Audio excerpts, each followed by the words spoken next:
Hello, this is Lauren Moore, back for another week on Railsplitters on the mic. I have two more women's soccer players with me ahead of their SAC tournament semifinals matchup against Lenoir-Rhyne. My first player here with me is Amanda Perez. Or as her teammates call her, Mandy. Yep. Mandy, so the first question I have for you is, you've been here all your entire college career, all 4 years. You had a coaching change. Some players would opt to leave. You decided to stay, obviously. Why was that, and what have you really seen change under Sean Fraser? Well, to be honest, when we became aware of the coaching changes that were going to be made in the future, leaving or transferring never even crossed my mind. Like, at that point, I've been here for a year and a half, and LMU became my home, and I was dedicated and passionate about the LMU women's soccer team, and I made close friends and all that. So on the other hand, I was actually excited and motivated when we heard about the coaching changes, especially when Sean came in and we had a team meeting. He seemed very convincing that he can change this program into a championship program. And just the way he was talking, he was very motivating and dedicated, so the entire team believed him, and rightfully so, because we did become champions. So like in my freshman year, we were 8th in the SAC, and we lost in the first round of playoffs to Carson Newman.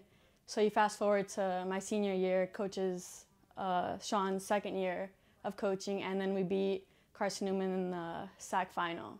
So that just tells you how this team and this program has evolved. And it's just not on the field, off the field as well. He's implemented a lot of things, such as small things like the 15-minute rule, where you have to be 15 minutes early to every single soccer program, or boxing, where it enhances our athletic ability, or where he's created the 6-week soccer program for the local kids, all free. So these little things make this program better on and off the field, which is why I think we're such a good team. And you already spoke of Carson Newman, and beating Carson Newman, you had a big part in that. You had the game-winning PK. The game before that against Lander, you did the same thing to go to the Sweet 16. Obviously, those were surreal moments. Where do those really rank in your lifetime, your soccer, memories, or just overall? Well, overall, definitely in my top 5 memories of all time. And people always talk about those 2 PKs, but when I think about last season, I don't really think about those 2 moments.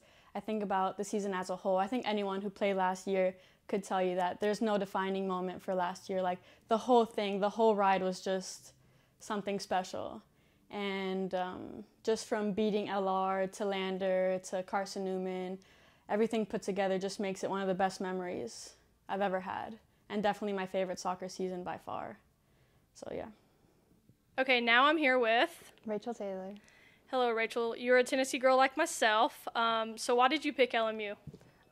It was the summer before my senior year. I came to an ID camp, and I was recovering from a really bad injury, so I was keeping all my options open. Honestly, I wasn't thinking of actually coming here because I was like, oh, it's a small town, but I'll just try it out. After talking with Sean and seeing the campus, I actually really liked the campus, and then Sean had a lot of good ideas. His visions, I could see them as well. He seemed very confident in accomplishing what he wanted to accomplish, and I thought I could help be a good part of that, and he thought that too. So. And obviously you have, your sophomore year, you've scored 8 goals after not having any your freshman year. You have 5 assists. You've really been a big key to the success this season. What's kind of led to that success? Well, we had a formation change, so last year I was more of not defensive, but I would stay more back, and now I'm allowed to go forward more, so I think that has helped. But also I think chemistry with everyone in the team. I think all 8 of my goals have come from a different person, and all of my 5 assists have gone to at least a couple people. The coaches as well, you have Will as a striker coach. He was like a 4-time All-American, national champion, set all kinds of records. Kata cuts clips for people. Sean puts it all together. You just have a lot of really good coaching staff that contribute, and then of course what I already know how to do mixed with what they're helping me learn how to do, I think has helped. And second straight year, as a freshman, you, as Mandy touched on, you went to the SAC tournament final. And so this year you're going to the SAC tournament semifinals for the second straight year. You're playing, top-seeded Lenoir-Rhyne. But the thing is you've already beat that team this year. Does that help? And as this team, you finished 5th in the SAC in the regular season, do you feel like you have something to prove? I think we definitely have something to prove. We haven't had the season that we imagined. I think even though LR is nationally ranked, at the end of the day, it's just one team playing another. I don't think past occurrences of the game count for anything. I mean, we beat them 1-0. The game could have gone either way if you think about it. So yeah, at the end of the day, it's just our players playing their players and who's going to perform the best.